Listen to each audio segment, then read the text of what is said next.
What would you do if the person who destroyed your childhood showed up on your doorstep begging for help?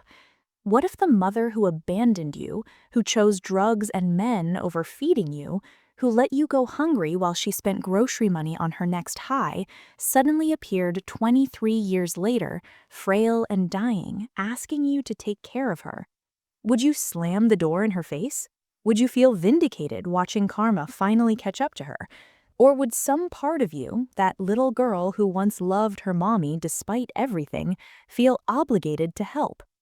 I'm about to tell you the hardest story I've ever lived through. A story about a woman who was the worst mother imaginable, who abandoned her 3 children in ways that still give me nightmares. And about the phone call I received 6 months ago that forced me to make an impossible choice: let her die alone, as she deserved, or become the person she never was and care for her anyway. My name is Rachel Morrison. I'm 34 years old, and I'm a pediatric nurse in Portland, Oregon. I have 2 younger brothers, a good husband, and 2 beautiful kids of my own. I've spent 15 years in therapy learning to process my childhood trauma. I've worked hard to build a stable, loving life that looks nothing like the chaos I grew up in, and I thought I'd finally made peace with my past. Then my mother called, and everything I thought I'd resolved came flooding back. But I'm getting ahead of myself. You need to understand who my mother was, what she did to us, before you can understand the impossible position her return put me in. You need to know why my first instinct when I heard her voice was to hang up and block her number forever. My mother's name is Linda Morrison, and for the first 8 years of my life, she was a functioning addict. That's what they call it when someone manages to maintain just enough responsibility to avoid losing everything, even while their addiction consumes them. She held down jobs, sometimes for months at a time. She kept food in the house, usually. She remembered to pick us up from school, most days. From the outside, we probably looked like a normal single-parent household going through hard times. But inside our house, in the moments no one else saw, my mother was slowly destroying us. I was the oldest, born when she was just 19. My brother Marcus came 2 years later, different father who disappeared before he was born. Then Jamie, the baby, born when I was 5, from yet another man who stuck around just long enough to get her pregnant before vanishing. My mother's drug of choice was methamphetamine, though she wasn't picky. Pills, cocaine, whatever she could get her hands on when meth wasn't available. I didn't know that's what it was when I was little. I just knew that sometimes Mommy was energetic and manic, cleaning the entire apartment at 3 in the morning while chain smoking and talking rapidly about plans that never materialized, and sometimes she was crashed out for days, barely moving while I tried to keep my brothers quiet and fed. The abuse wasn't always physical, though there was plenty of that too. It was the neglect that did the most damage. The days when there was no food in the house and she'd spent the grocery money on drugs. The times she'd leave us alone for entire weekends while she disappeared with whatever boyfriend she had at the moment. The cold winters when the heat got shut off because she hadn't paid the bill. The evictions, the moving in the middle of the night, the strange men in our apartment at all hours. I learned to parent my brothers before I was old enough to read. I learned to stretch a box of mac and cheese to feed all 3 of us for 2 days. I learned to forge my mother's signature on school forms. I learned to lie to teachers who asked why I was always tired, why I wore the same clothes 3 days in a row, why I sometimes fell asleep in class. I learned to be invisible, to not make waves, to not need anything from anyone. Because needing things from my mother was pointless and painful. She couldn't give us what we needed because she needed her drugs more than she needed us. The worst night was when I was 8 years old. It was February in Cleveland, brutally cold, and our heat had been shut off for 3 days. My mother had disappeared with her boyfriend 2 days earlier, leaving me with Marcus, who was 6, and Jamie, who was 3. We were sleeping in the same bed, all 3 of us huddled under every blanket we could find, wearing our winter coats. Jamie was crying because he was hungry. We'd finished the last of the cereal that morning, eating it dry because we were out of milk. There was nothing else. I'd searched every cupboard, every drawer, looking for anything edible. I found a package of saltines that was mostly crumbs and gave them to my brothers. Marcus asked me when Mommy was coming home. I told him soon, even though I had no idea. She'd been gone longer than this before. Once she was gone for a week and came back with a black eye and a stolen grocery cart full of random stuff she'd shoplifted, acting like that made up for abandoning us. Jamie cried himself to sleep. Marcus eventually dozed off, but I lay awake in that freezing apartment, listening to my brother's breathing, feeling the weight of responsibility for keeping them alive, and I remember thinking, I'm 8 years old. I shouldn't have to do this. This isn't fair. That was the night I stopped loving my mother. The night something hardened in my heart, and I went from being a daughter to being a survivor. The next morning, a neighbor finally called CPS. I don't know if she heard Jamie crying or if she just noticed my mother's car had been gone for days. A social worker showed up at our apartment, took one look at 3 kids alone in a freezing apartment with no food, and called the police. My mother showed up 30 minutes later, high and disheveled, with some story about her car breaking down and not being able to get home. The social worker didn't believe her, but there weren't enough grounds to remove us. Not yet. So they gave her a warning, made her promise to attend parenting classes and submit to drug testing, and left us there.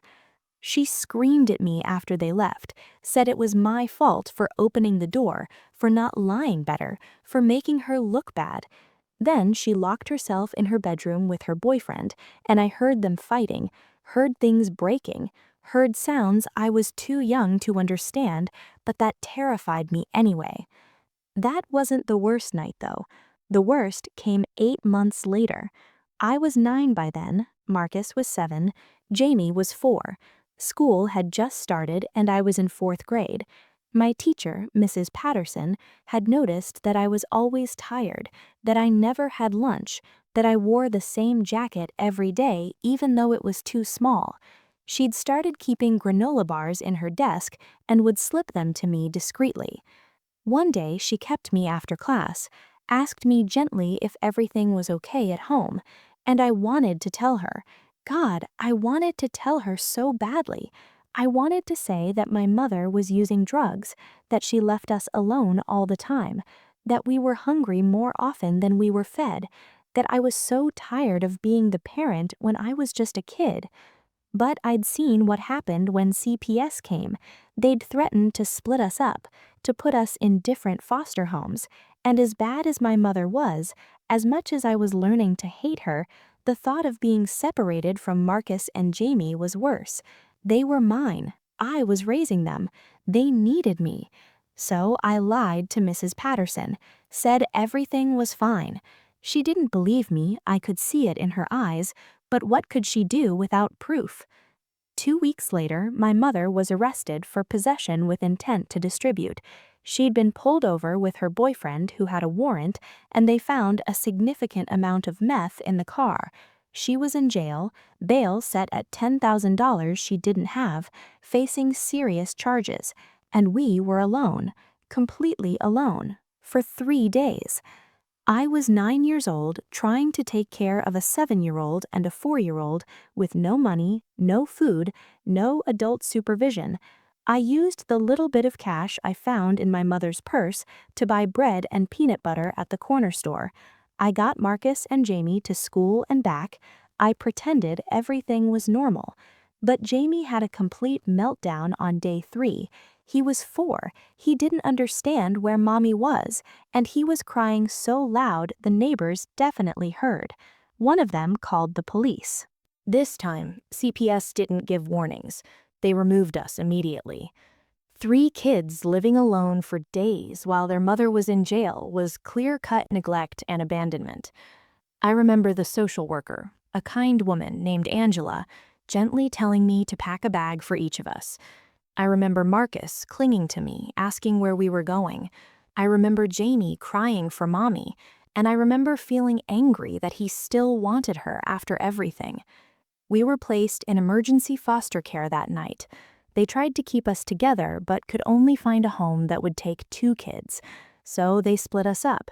Me and Marcus in one home, Jamie in another across town. I'll never forget Jamie's face when they took him away.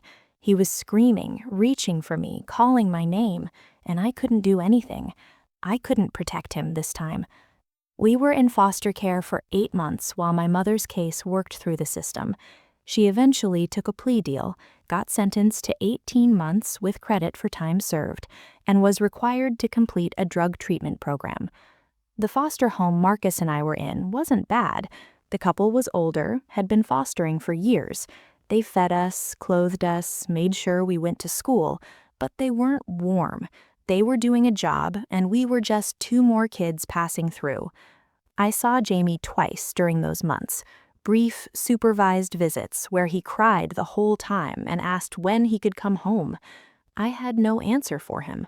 Home didn't exist anymore. My mother got out of jail after 12 months, completed a 30-day rehab program, and petitioned to get us back. CPS was skeptical, but gave her a chance. Monitored visits first, then unsupervised, then gradually working toward reunification. She was different when she first got out, clean, apologetic, talking about how she'd found God in jail and was a changed woman. She cried when she saw us, said she was so sorry, that she'd been sick, but she was better now, that she'd never let us down again. I was 10 years old, and I didn't believe a word of it, but Marcus and Jamie did. They wanted to believe. They wanted their mommy back. We were reunified after 3 months. CPS set us up in a new apartment, gave my mother job leads, required her to attend NA meetings and submit to random drug tests. There was a social worker checking on us regularly. For about 6 months, my mother actually held it together. She went to her meetings, she passed her drug tests, she worked a job at a grocery store, she helped with homework sometimes. But I watched her carefully, and I saw the signs before anyone else did. The twitchiness coming back, the mood swings, the way she'd disappear into the bathroom for 20 minutes, the new friends who started coming around, people who looked exactly like the addicts she used to party with. I was 11 when she relapsed fully. She managed to hide it for a while, getting clean just long enough to pass random drug tests, lying to her NA sponsor, maintaining just enough of a facade to keep CPS from removing us again. But by the time I was 12, it was bad again, maybe worse than before. She'd lost the grocery store job, we were behind on rent, there was never food in the house, she was disappearing for days at a time. And I'd reached my breaking point.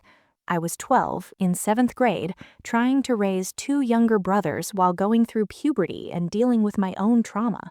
I was angry all the time, angry at my mother for putting us through this again, angry at CPS for giving her another chance, angry at myself for not being able to fix everything.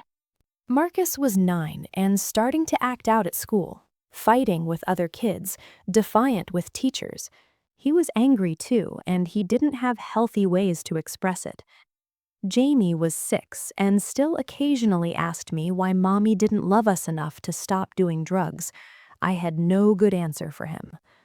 The final breaking point came just before my 13th birthday. My mother had been on a bender for 3 days. No one had seen her. She wasn't answering her phone. We were out of food again, and I'd been stealing granola bars from the school cafeteria to feed my brothers. On the 3rd night, I made a decision. I called CPS myself. I told them my mother had abandoned us again, that we'd been alone for days, that I wanted out permanently this time. The social worker who came was the same Angela from before. She looked at me with such sadness when she realized I'd called. "Rachel, sweetheart, if we remove you this time, it won't be temporary. Your mother will likely lose parental rights permanently. Are you sure?" I looked at Marcus and Jamie, at my brothers who I'd been raising since I was old enough to walk, and I said yes. I was sure, because I couldn't keep doing this. I couldn't keep waiting for my mother to choose us over drugs and being disappointed every single time. They removed us that night, and this time they found a foster home that would take all three of us together. An older couple named Frank and Susan, who had a big house and experience with traumatized kids. My mother fought the removal at first, showed up to court crying, promising she'd change, begging for another chance. But the judge had had enough. The pattern was clear. She'd been given chance after chance and failed every time. Parental rights were terminated when I was 14. Just like that, Linda Morrison was no longer our legal mother. We were free for adoption. Frank and Susan wanted to adopt us. They were good people who genuinely cared, but I was 14 and traumatized and anxious. Jamie was 8 and anxious. We were a handful. The adoption process started but moved slowly. Then, when I was 15, something shifted in me. I was in therapy, finally processing everything, and my therapist helped me understand that my mother's addiction was a disease, that it wasn't personal, that she hadn't chosen drugs over us. She was sick and couldn't make healthy choices. Understanding that didn't make me forgive her, but it helped me stop hating her quite so much. It helped me see her as a broken person rather than a monster. Frank and Susan officially adopted all three of us when I was 16. We had a small ceremony at the courthouse. They gave us the option to change our last names to theirs, but I chose to keep Morrison. It felt like erasing part of who I was, even the bad parts. I didn't hear from my biological mother after the rights termination. She disappeared completely.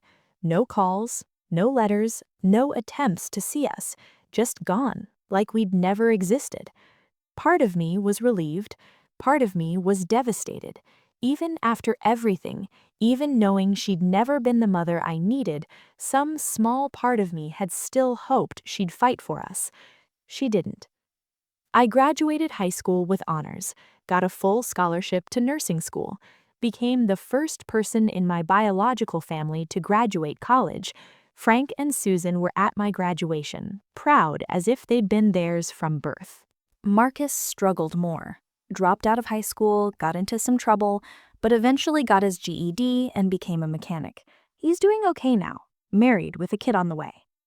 Jamie had the hardest time. Depression, anxiety, some self-destructive behavior in his late teens. But he got help, got stable, and now works in IT. He's doing better. The three of us stayed close. We'd been through hell together. They were more than siblings. They were the people I'd raised, the children I'd parented when I was a child myself. We didn't talk about our biological mother much. She was a chapter we'd closed, a wound that had scarred over. We'd all been in therapy, worked through our trauma in different ways. We'd built good lives despite her. And then, 6 months ago, my phone rang. Unknown number. I almost didn't answer, but something made me pick up. Hello?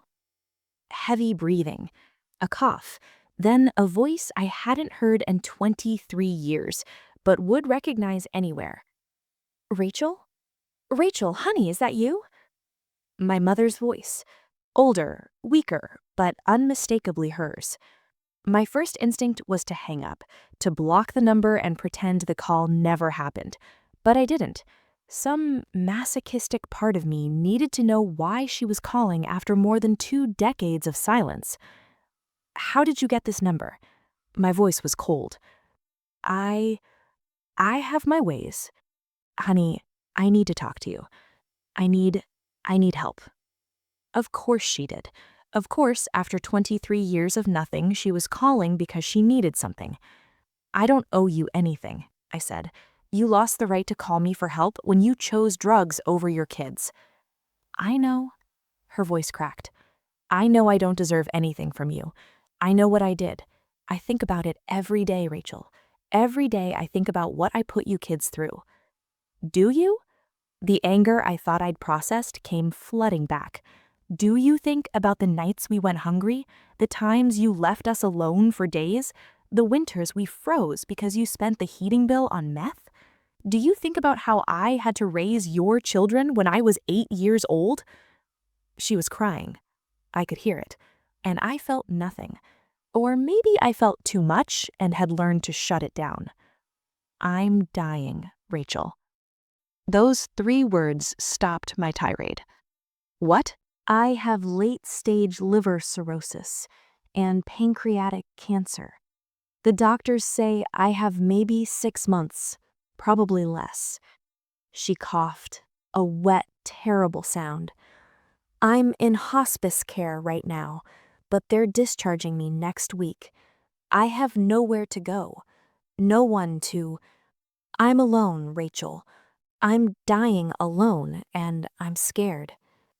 I should have felt triumph, karma catching up, the universe finally delivering justice for 3 abandoned kids. But instead, I just felt tired. Why are you calling me? Because I need to make amends before I die. Because I need to tell you I'm sorry. Because... She paused, breathing heavily. Because I need help, and you're my daughter, and I don't have anyone else. The audacity was breathtaking. 23 years of nothing, and now that she's dying, she remembers she has children and wants us to take care of her? No, I said simply. Rachel, please. No, you don't get to do this. You don't get to abandon us, let us get split up in foster care, never fight for us, disappear for over 2 decades, and then show up dying and expect us to take care of you. That's not how this works. I know I don't deserve it. You're right. You don't. Goodbye, Linda. I hung up. And then I had a panic attack for the first time in 5 years. My husband Alex found me on the bathroom floor, hyperventilating. He held me while I cried, while I raged, while I finally released 23 years of complicated feelings I thought I'd dealt with. I didn't tell my brothers about the call for 3 days. I needed to process it first, figure out how I felt, decide if I was even going to tell them our biological mother was dying. But I couldn't keep it from them. We'd always been honest with each other, even about the painful stuff. So I called a family meeting. Me, Marcus, Jamie, and our spouses, at my house. I told them everything. About the call, about her diagnosis, about her asking for help. Marcus's response was immediate and vicious. Fuck her. Let her die alone. That's what she deserves. Jamie was quieter but equally firm. She made her choices. We don't owe her anything.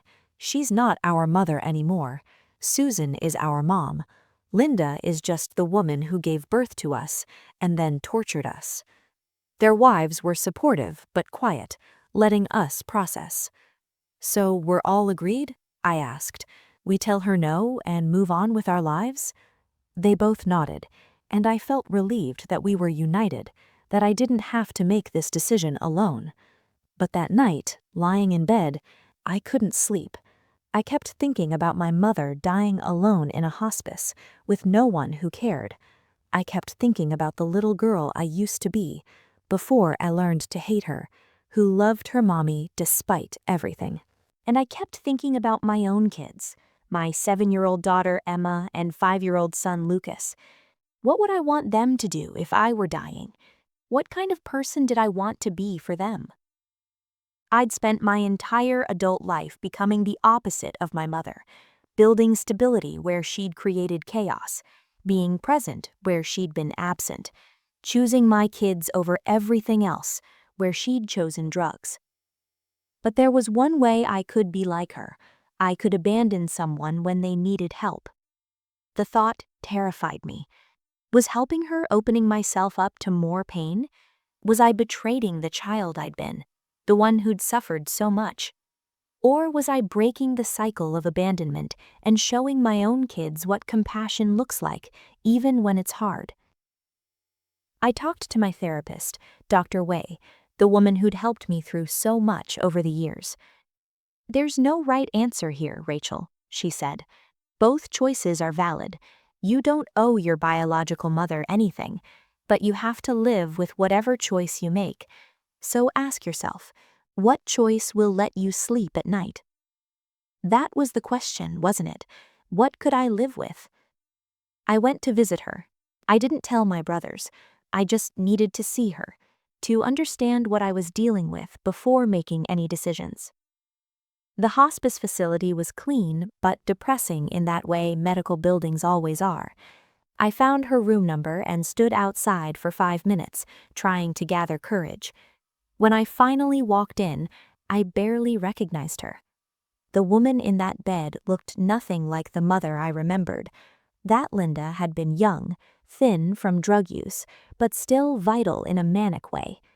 This Linda was gray, shrunken, with hollow eyes and papery skin. She looked 80 instead of 57. She was sleeping when I came in.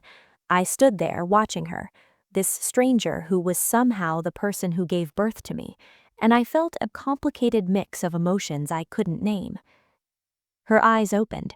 It took her a moment to focus, then recognition, then shock. "Rachel, you came?" Her voice was barely a whisper. "Don't read too much into it. I haven't decided anything. I just needed to see you." She nodded, tears already streaming down her face. "You're so beautiful. You look just like my mother. Did I ever tell you that?" "No, you never told me anything about your family." "They disowned me when I got pregnant with you, said I was throwing my life away." She coughed, the sound rattling in her chest. "Maybe they were right." I sat in the chair next to her bed, keeping distance between us. "Why did you call me, really?" "I told you I'm dying and I need—" "No. Why me specifically? Why not Marcus or Jamie? Why track down the daughter you haven't spoken to in 23 years? She was quiet for a long time. "Because you were always the strong one, even when you were little. You were the one holding everything together. I knew if any of my kids survived what I put you through, it would be you." She paused. "And because I owe you the biggest apology. What I did to you, making you parent your brothers when you were a baby yourself, that was the worst thing I did. Worse than the drugs, worse than the neglect. I stole your childhood." I felt my throat tighten. "Yes, you did." "I'm so sorry, Rachel. I'm so sorry for all of it. I was sick. I was addicted. I made terrible choices. But that's not an excuse. You were my babies, and I failed you in every possible way." I'd waited my whole life to hear those words, but now that she was saying them, they felt empty. Too little, too late. "Did you ever get clean?" I asked, "after we were taken away?" She shook her head. "I tried, a few times. Would get sober for a few months, then relapse. The guilt of losing you kids, it made the drugs more appealing, not less. They were the only thing that made me stop thinking about what I'd done." "So what now?" I asked. "You apologize and I'm supposed to forgive you and take care of you while you die? That's the plan?" "I don't expect forgiveness. I don't deserve it. But I'm asking anyway because I'm selfish and scared and dying, and I don't want to be alone." The raw honesty was almost worse than lies would have been. I left without committing to anything, told her I needed time to think. She nodded, said she understood, thanked me for coming. I cried the whole drive home. That night I talked to Alex, my husband of 6 years, the man who'd been my rock through so much. "What do you think I should do?" I asked. "I think you already know what you're going to do," he said gently. "You're going to help her, because that's who you are. You're a nurse who dedicates your life to taking care of sick people. You can't walk away from someone dying, even someone who hurt you. She doesn't deserve my help." "Maybe not, but you deserve peace, and I don't think you'll have peace if you let her die alone, no matter how much she might deserve it." He was right. Damn him, he was right. I called Marcus and Jamie and told them I'd visited her. They were both angry, felt betrayed that I'd gone without telling them. "So what, you're just going to forgive her? Forget everything she did to us?" Marcus demanded. I'm not forgiving anything. I remember every terrible thing she did. But she's dying, Marcus, and I need to be able to live with myself after she's gone. If you help her, you're doing it alone, he said. I want nothing to do with that woman. Jamie was slightly less harsh. I understand why you feel like you need to do this, but I can't. I can't see her. I can't pretend to care. She's already dead to me. I respected their choices. They'd suffered just as much as I had. They had every right to their anger. But I made my decision. I brought Linda home, not to my house. I wasn't ready for that and wouldn't subject my kids to her presence without extensive preparation. But I found a small apartment, furnished it basically, and set up hospice care there. I didn't tell my kids who the patient I was helping was. Not yet. They were too young to understand, and I didn't want to confuse them. I visited her every day after work, helped her with medications, made sure she was comfortable, sat with her during the hard moments. It was strange caring for the woman who'd neglected me so thoroughly. Every time I helped her to the bathroom or made her meals or adjusted her pillows, I thought about all the times she hadn't done those things for me. But I also learned things about her I'd never known, about her own childhood with an alcoholic father who beat her, about getting pregnant at 18 with a boyfriend who abandoned her immediately, about her first time trying drugs and how it made all the pain go away. Her story didn't excuse what she'd done, but it gave context. She'd been hurt and broken too, and she'd handled it in the worst possible ways. We talked, slowly, carefully, about the past. I asked her questions I'd wondered about for decades. She answered honestly, not trying to minimize or excuse, just explaining. "Did you love us?" I asked one day. "Even a little?" She looked at me with those hollow eyes. "I loved you so much it terrified me. That's not an excuse, but yes, I loved you. I was just too sick to show it in any healthy way. The drugs were stronger than the love, and I hate myself for that every single day." 3 months into caring for her, something shifted. The anger I'd carried for so long started to soften just slightly. Not forgiveness, not yet, maybe never, but a kind of understanding. She was a person who'd been broken and had broken others in turn. A cautionary tale about untreated trauma and addiction. My brothers still wanted nothing to do with her. I didn't push. Their healing journey was different from mine. But I kept showing up, kept caring for her, because someone had to, and because I'd decided I wanted to be the kind of person who does the hard, right thing, even when it hurts. Linda deteriorated quickly. The hospice nurses said she had weeks, maybe days. She was in pain most of the time despite the morphine, sleeping more than awake, fading. One evening, with her barely conscious, I held her hand and said everything I'd never gotten to say. I told her about my wedding, about my kids, about my career. I told her about Marcus's life, about Jamie's struggles and victories. I told her everything she'd missed by choosing drugs over us.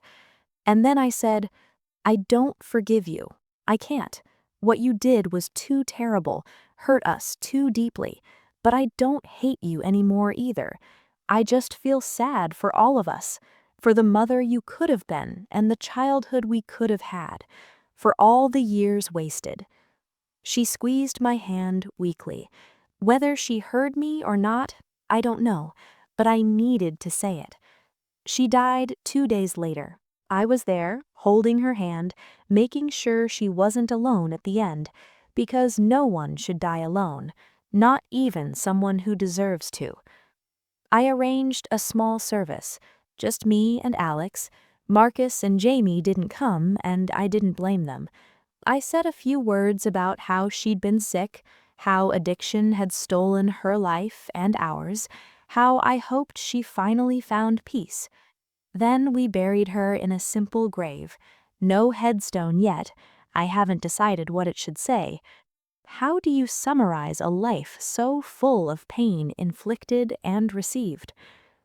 The aftermath was complicated. My brothers were hurt that I'd done all this without them, felt excluded and betrayed. We had hard conversations about what it meant that I'd chosen to help her. "Does this mean you think we should have helped too?" Jamie asked, because I still don't regret my choice. "No," I said firmly. "You each made the right choice for you. I made the right choice for me. There's no wrong answer here, just different paths to healing." Slowly, they came to accept that. We're working through it in family therapy now, all three of us, processing this latest chapter in our complicated story. My kids know now that the patient I was helping was my biological mother, their grandmother they'd never met. Emma asked if that made me sad. I told her, yes, it made me very sad, but it also made me proud that I'd been strong enough to help someone who'd hurt me so deeply. "Even when people do bad things, they're still people?" Emma asked. "Yes, even then, and we get to choose how we respond to them. Sometimes we choose to protect ourselves and walk away. Sometimes we choose compassion, even when it's hard. Both choices can be right." People ask me if I regret helping her, if I feel like I betrayed the child I was by caring for the woman who'd hurt me so deeply. The answer is no, because I didn't do it for Linda. I did it for me, for the person I want to be, for my kids who are learning from my example what it means to be human. Linda Morrison was a terrible mother. She abandoned us, neglected us, chose drugs over her children repeatedly. She deserved to suffer the consequences of her choices. And she did. She died alone, except for the daughter she'd failed most, having missed decades of her children's lives, having destroyed any chance of redemption. But I also learned that people are complicated, that addiction is a disease that destroys everything it touches, that hurt people, that choosing compassion doesn't mean forgetting the harm someone caused or pretending it didn't matter. I don't know if Linda died with peace. I hope she did. I hope that in her final days, knowing that at least one of her children cared enough to make sure she wasn't alone, she found some small measure of redemption. What I do know is that I have peace. Not closure, I'm not sure that exists for trauma this deep, but peace with my choice. Peace knowing I broke the cycle of abandonment. Peace knowing my kids saw me choose kindness even when it cost me something. Marcus and Jamie are still angry sometimes, still hurt that our mother chose drugs over us over and over again, still processing their own trauma in their own ways, and they have every right to those feelings. But we're all moving forward, each in our own way. All three of us have built good lives despite our terrible beginning. We've all chosen to be better than what we came from. And sometimes, late at night, I think about Linda Morrison dying in that hospice apartment, holding the hand of the daughter she'd failed so thoroughly. And I wonder if she understood, in those final moments, that her daughter showing up wasn't forgiveness, it was something more complicated, a refusal to let Linda's failures define either of us, a choice to be the person she'd never been. That's the thing about breaking cycles. It's not easy, it's not neat, it doesn't erase the past or make the pain disappear. It just means choosing differently, choosing better, choosing to be human in our responses, even to people who weren't human in theirs. Would I make the same choice again? I honestly don't know. Some days I feel good about it. Some days I wonder if I was too soft, if the child I was would feel betrayed by the adult I became. But I made the choice that let me sleep at night, the choice that aligned with who I want to be, the choice that taught my children that compassion doesn't mean being a doormat, and that setting boundaries doesn't require cruelty. Linda Morrison was my mother. She destroyed my childhood and traumatized me in ways I'm still working through. But when she was dying, I chose not to abandon her the way she'd abandoned me. Not because she deserved it, but because I deserved to be the kind of person who does the hard right thing even when it hurts, especially when it hurts. And maybe that's what breaking the cycle really means.